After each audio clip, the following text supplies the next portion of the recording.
We are doing a Satay Bee Hoon, which is a Malaysian style vermicelli noodles with satay sauce, and it's gonna be delicious. Hey guys, Jeremy here from School of Wok Covent Garden, back again for Wok Wednesdays or Wok Less Wednesdays, because we are doing a Satay Bee Hoon. Don't forget to subscribe, like, comment, ding!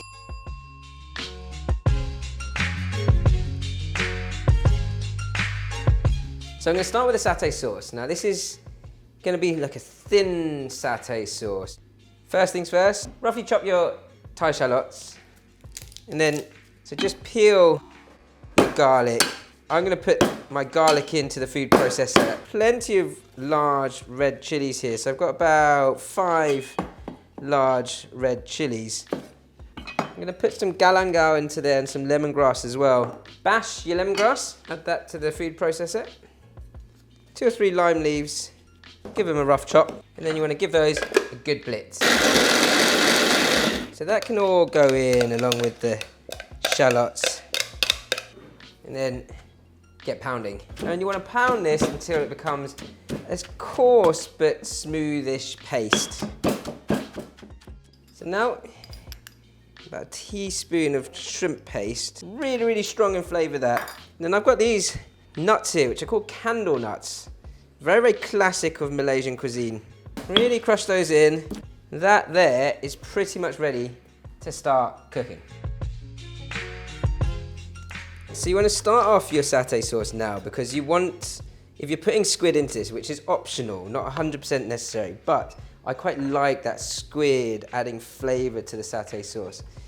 So I want it to cook through for a good amount of time. So I'm probably going to use about 5 to 6 tablespoons. And you want to fry this on a medium heat. You don't want any of that stuff to burn, but you do want it to start to caramelize. I've got some baby squid here. I'm just going to score that whilst that's sort of slowly cooking away. We'll get the legs into there as well. And I'm actually going to sort of slow braise this squid into the satay sauce. So my paste, my spice paste has sort of lost its rawness now, which is good. So I'm going to get my tamarind in, which has this natural sour flavour, so tamarind concentrate. And then to balance that sour out, I've got palm sugar. And that will just melt through as well. And my ketchup mayonnaise, roughly 4 to 5 tablespoons of ketchup mayonnaise. Give that a mix through. Blitz up your peanuts. And at this point, once that paste is bubbling up nicely, then you want to add your crushed up peanuts. Put a good pinch of salt into that, and you'll see your peanuts kind of soak up all of that paste and the stickiness of that sauce. Then you want to top this up with water. And as I say, I want this to be almost soup, satay soup that I pour over the noodles. I'm going to get the squid in now, give that a mix, bring it to a boil, and then lower it, allow it to simmer half hour to 45 minutes. Whilst it's boiling, I'm going to add the rest of your lime leaves. And then I've got a couple of more sort of garnishy texture ingredients here. This stuff here is called tofu pot in Chinese. If I cut one of these open, you'll see that it's really spongy inside. So I'm just going to cut these in half and then pop them into my satay sauce. I've also got some sweetheart cabbage here. I quite like it to add a bit of texture and some colour to the dish.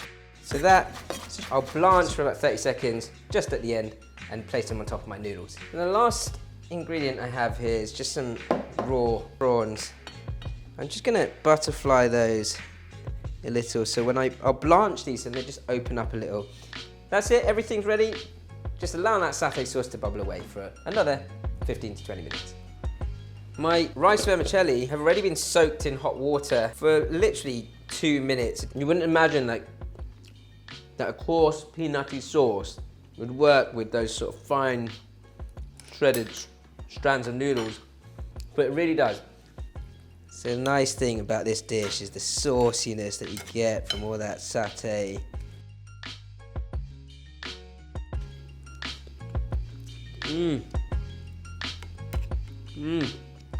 Really Moorish. Can eat a whole bowl of that. although that is a pretty big bowl.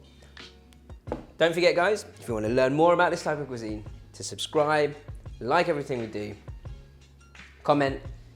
If you have been to Malaysia, let us know what your favourite Malaysian dishes are in the comments below. And last but not least, don't forget to hit the ding notification bell.